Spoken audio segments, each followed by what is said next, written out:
Good morning, everyone. I'm Kwate Hoa from Group 1 for PRZ. So today I will do a presentation about assignment engineering, ethics, and OSHE. So this presentation combines assignment 1 and assignment 2. Assalamualaikum warahmatullahi wabarakatuh. My name is Muhammad Danish bin Ahmad Ramli. Today I will explain about the technical background of COVID-19. Okay, so COVID-19 is caused by SARS-CoV-2 virus, first identified in Wuhan, China in 2019. The virus spreads mainly through respiratory droplets and aerosols when people talk, cough, or breathe. It can also spread from people without symptoms, which makes control very difficult. The virus enters the body through the nose, mouth, or eyes and attach to ACE2 receptors in the respiratory system. It then multiplies and can cause symptoms from mild fever to severe pneumonia. To detect COVID-19, RT-PCR testing is used as the main diagnostic method because it can accurately identify the viral RNA. Engineering technologies supported the pandemic response through the ventilators, oxygen systems, PPE, and digital tools such as contact tracing apps and data dashboards. In conclusion, understanding the virus, its transmission, and engineering support systems is essential in managing COVID-19. Okay, COVID-19 is one of the biggest global crises of the 21st century. It affected not only healthcare systems, but also engineering practices and ethical decision making. Engineers helped by creating medical equipment, testing systems, and digital technologies. These tools supported hospitals and governments during the pandemic. However, the fast response also caused ethical issues such as safety risks, data privacy problems, and professional responsibility. Therefore, COVID-19 is an important ethical case study from an engineering perspective. It reminds engineers to always protect public safety and act ethically even in emergency situation. Okay, next is the case summary. Okay, for the COVID-19 is a global health crisis caused by the SARS-CoV-2 virus. It spreads easily through respiratory droplets and even from people without symptoms. The virus enters the body through the nose or mouth and attacks the respiratory system, which can cause mild flu symptoms or serious lung problems. RT-PCR testing is used to detect the virus accurately. Engineering technologies such as ventilators, oxygen systems, and contact tracing apps help control the pandemic. In conclusion, understanding the virus and using engineering solutions are important in managing COVID-19. Hi, my name is Afiq. I will explain the chronological development of the COVID-19 pandemic, which helps us to understand how the crisis evolved and why ethical decision making became so important. In the beginning, the pandemic began quietly in late 2019 in Wuhan, China, when doctors noticed a cluster of pneumonia cases with unknown causes. By January 2020, scientists identified a new coronavirus later named SARS-CoV-2. At this early stage, the virus has already started spreading internationally. As cases appeared in other countries, China imposed a lockdown in Wuhan, and the World Health Organization (WHO) declared a public health emergency of international concern. However, by March 2020, COVID-19 was officially declared a global pandemic. Governments worldwide respond with lockdowns, travel bans, and social distancing measures to slow down transmission. While these actions help protect healthcare system, they also cause major economic and social disruption. From mid-2020 onwards, global efforts focus on solutions, especially vaccines, in an unprecedented scientific achievement. COVID-19 vaccines were developed, tested, and approved within a year, allowing mass vaccination campaign to begin in 2021. Later, new variants such as Delta and Omicron emerged, leading to new waves of infection.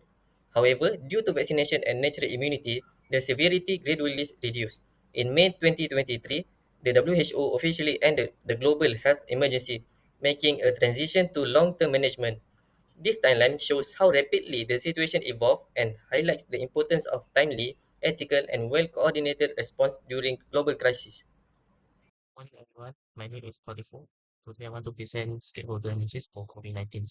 So the COVID-19 require a massive coordinated effort from the several key groups, like the first, government and leaders and agencies like the WHO set global rules and travel limit to keep the progress moving during the trials. Second is our healthcare frontliners like doctor, nurse, and lab personnel to manage patient care even when the hospital were completely overwhelmed. Third is the public and the private sectors like clinical engineers manage life support system, while the others develop ventilators, PPE, and digital contract apps. Pharmacy, pharmacy firm work with scientists to track fast vaccines. Finally, is the most important general public they play a critical role. The success depends on every resident follow the safety rules like SOP, wearing face covering like masks and getting vaccines. For long-term consequence, COVID-19 caused serious short-term health effects such as respiratory failure, heart problems, and neurological symptoms. Besides health issues, lockdowns disrupted education, work, and social life. Many people also experience stress, anxiety, and mental health problems.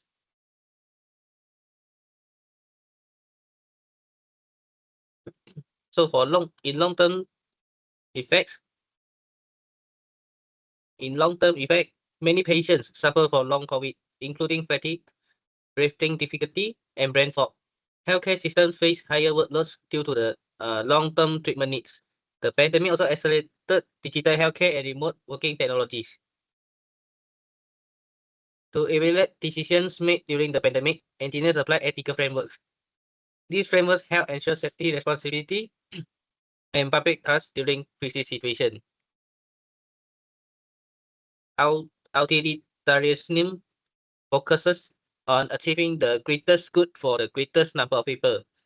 Lockdown and mass vaccination programs were ethically justified because they help reduce death, even though they cause economic and social difficulties. Deontological ethics emphasize duty and rules. Engineers had a responsibility to ensure medical devices were safe and data systems were accurate. Protecting patient privacy and following safety standards were essential, regardless of consequence. Virtue ethics focus on moral character. Engineers were expected to show honesty, responsibility, and compassion.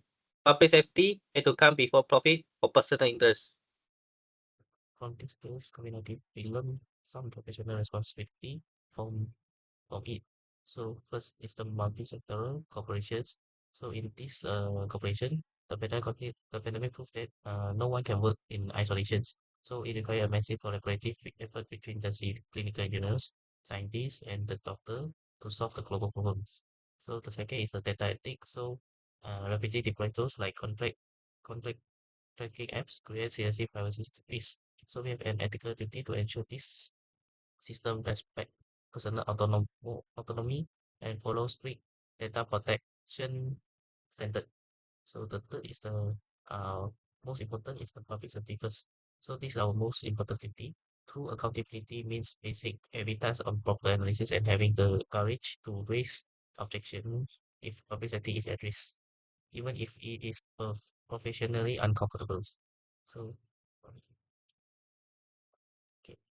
My personal position and future mentor is resilient designs. So, because the pandemic caused massive physiology distress, including anxiety and depressions. So, as future professionals, we must include safety resilience in our design to mitigate these social and mental health treatments before they happens. Second is the economic stability. So, we learned that a strong occupational health system is not just a cost, but a necessity for a stable economic. So protecting the health of the population is directly linked to maintaining national productivity. So for uh, beside that, we must address the long COVID symptoms like brain fog, which have kissed millions out of work and cost billions in lost wage. So our mandate is to ensure that the effective OSHE practice that prevent this long-term disability and protect the workforce. For conclusion, COVID-19 show how a global pandemic can affect public health, the economy, and daily life. The government, healthcare workers, engineers, and the public has all worked together to manage this crisis. Technologies such as testing kits, vaccine ventilators, and digital tracking systems help control the spread of the virus and save lives. OSHA practice also help keep workplace safe, especially for the frontline workers. Although the pandemic has ended, it has had long-term effect on health system, technology, and also economy. Overall, the COVID-19 has taught us the importance of ethics, safety, teamwork, and good decision making to better handle future crises. Next is competing value analysis. During COVID-19, many important values conflicted with each other. Government had to make difficult decisions under pressure. Leaders had to balance between health, economic freedom, and privacy. Ethical decision making require finding a balance between these values. public health versus economic stability. Lockdown helped reduce the spread of COVID-19 and protect hospitals from being overwhelmed. However, they also caused business to close and people to lose their job. So government had to choose between saving lives or protecting the economy. Both are important for the society. For individual freedom versus collective safety, people were required to wear masks and follow movement restriction. This rule limited personal freedom. However, this helped protect vulnerable people and reduce infection. This create a conflict between individual right and the public safety. Lastly, for privacy versus public health and speed versus safety. Contact tracing app helped track the spread of COVID-19, but people were worried about their personal data. So government and engineer had to protect privacy while at the same time controlling the virus. At the same time, vaccine and medical equipment were developed very quickly. This fast development helped save life, but safety and testing are still very important. The engineer had to balance between speed and safety. For case two, the critical case in they found in Malaysia is about water pollution. Let us know what is water pollution. The water pollution comes from the contamination of water bodies like the discharge of substance, liquid, solid, or gas into the water, such as river, lakes, or other groundwater that will decrease its quality. The others is the alteration of properties. So like any direct or indirect alteration of the physical, chemical, or biological properties of the water that makes it hazardous or potentially hazardous to our public health and safety, like toxic fumes and poisonings. So besides that, it also affect to aquatic ecosystem like killing fish and destroying the habitat of animals in living waters, and the industrial or commercial use like making water unfit for consumption or irrigation. So for this case, they have one example, which is the Kim Kim River pollutions. So in March 2019, so Ma Kim Kim was targeted is in the primary examples. So in why it affect Kim Kim River? So because it causes by chemical waste into the river causes massive crisis. So it wasn't just affect the waters, but the chemical reaction released the toxic gas that lead to over 6,000 people falling ill and the closure of 111 schools. So this incident highlight that the critical flaw in how we monitor the industrial waste and enforce the Environmental Quality Act 1974. For the next part, I will present the case investigation of the Sungai Kim Kim pollution incident in Pasir Gudang, which cover the technical analysis and stakeholder mapping. In March 2019, scheduled chemical waste was illegally dumped into the Sungai Kim Kim River. This caused toxic gases to be released into the air, leading to respiratory problems among nearby residents and school children. Almost 100 schools were forced to close, and thousands required medical treatments. From a technical and OSHA perspective, this incident revealed serious failure. There was a lack of proper waste handling, insufficient monitoring systems, and no early warning mechanism. The pollution was only detected after people start falling ill. Stakeholder mapping shows that local residents and school children were the most affected, yet they had the least power. Industries and waste contractors held higher responsibility, while regulatory authorities were expected to enforce environmental laws and protect public welfare. Ethically, this case highlights failure in professional responsibility and environment stewardship. Engineering and operators failed to prioritize public safety, violating core ethical principles.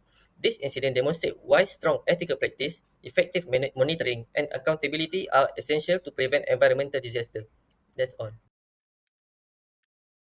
Water pollution laws in Malaysia. Malaysia has a strong legal system to control the water pollution. The main law is the Environmental Quality Act 1974, aka EQA 1974. This law is designed to protect rivers, lakes, and drinking water source from the pollution caused by industry and human activity. The Environmental Quality Act 1974. Under this law, industry are not allowed to discharge harmful substance into rivers without their approval. Company must also treat their wastewater before releasing it into the environment. Breaking this law can lead to heavy fines or imprisonment, showing how serious water pollution is. The role of Department of Environment (DOA). The Department of Environment is responsible for enforcing environmental law by doing monitoring the river water qualities, inspect the factories, and take action against polluter. They also use water tests and chemical measurement to detect pollution. Effluent and sewage regulation. and standard and water standard. Malaysia has a specific rule for industrial wastewater and sewage from homes and buildings. Factory must install treatment system and keep record of their wastewater to prevent harmful chemical from entering rivers. Malaysia also use two water quality standard. Standard A applies to sensitive areas near drinking water source, while Standard B applies to less sensitive area. Standard A is stricter to protect public water supply.